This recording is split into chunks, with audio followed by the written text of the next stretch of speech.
But that's not the only database that the federal government is working on. They've also got a massive biometric database, and now the FBI is wanting to keep that a secret. They are saying all the information that the FBI stores as part of this biometric database should be kept from anyone who might, request to know if their information is stored there in the records.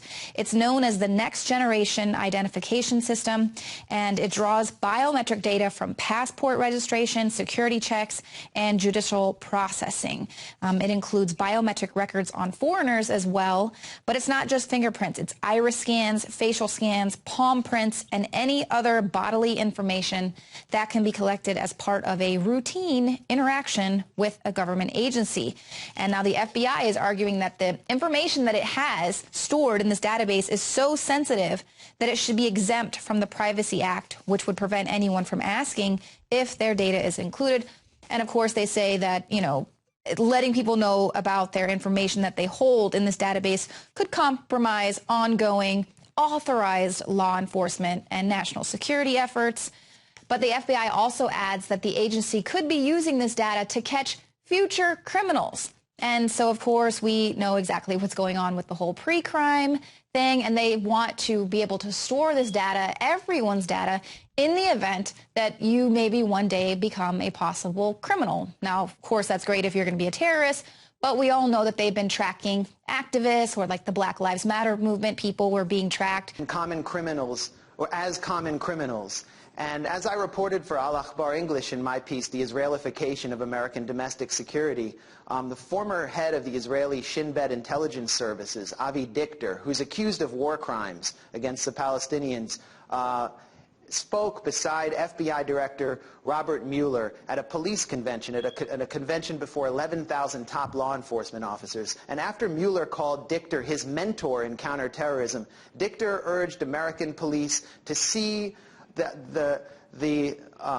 to view their opponents, those they seek to arrest, as crimi-terrorists. In other words, to blur the line between common criminals and terrorists. So what we're seeing is not only a legal blurring of the lines between criminals, terrorists, and protesters, but something in the mindset of American policing and in their training, in which the civilian population is viewed as a hostile and menacing force that can be acted against with military-grade weaponry.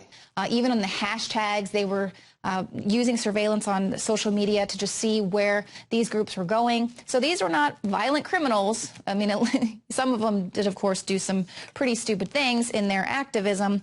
But, these are people who are going to be looking at the government, especially as the years go on, and we're in these very heated political times.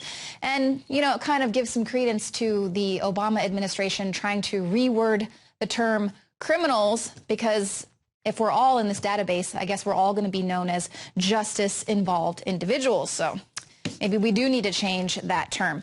Now, even smaller cities across the United States are getting into this massive high-tech crime surveillance. In Hartford, Connecticut, they've just recently unveiled their real-time crime and data intelligence center. It helps officers on the streets find suspects and avoid harm by quickly giving them crucial information.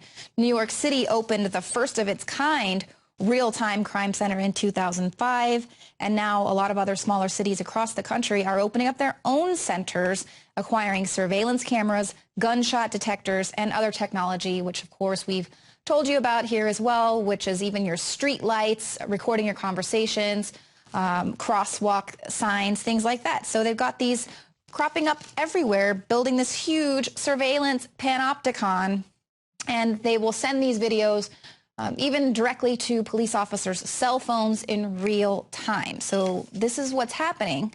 And now we even have a startup saying that they can predict, just by analyzing your face, whether you're a terrorist or a pedophile. And this is what they always bring out, these sort of terms like, no, this technology is only going to be used to stop terrorism or pedophiles, because they know these are things that people can get on board with. Oh, that's fine. I don't care. Go ahead. Put me in your biometric database as long as you'll stop pedophiles or terrorists. But as we know, everyone's going to be in this database. Everyone is going to be affected, and everyone is going to be considered a justice-involved individual.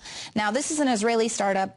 It says all it has to do is take one look at a person's face, and realized the character traits that are undetectable to the human eye. Basically, they say that our DNA makes up our face, and this is what determines that whether or not we're a terrorist or pedophile or other poker player. Now, this is called faceception. They've already signed a contract with Homeland Security to help identify terrorists, right? So this is where your tech companies are getting involved with the government and helping to build this surveillance state. The company said its technology can identify everything from great poker players to extroverts, pedophiles, geniuses, and white-collar criminals. Just about everybody. And they want to know everything that they possibly can about everyone, which is why everyone with their Snapchat filters, good job, you're helping to build this biometric database by putting little puppy filters on your face. And of course, even here in this Washington Post article, you have people speaking out saying, this is, can you predict that someone's going to be an axe murderer? And then what do? Do you arrest them before they become an axe murderer? Or, how does this work? So we can all see the writing on the wall. This is totally Minority Report and pre-crime. New at noon, police in cities like Hartford and Springfield following the lead of New York City, opening a high-tech crime-fighting center. They will use information from surveillance cameras, license plate readers, and audio gunshot detectors, all in real time. Staffers will also be able to access criminal and personal information data to get more bad guys, hopefully, off the streets.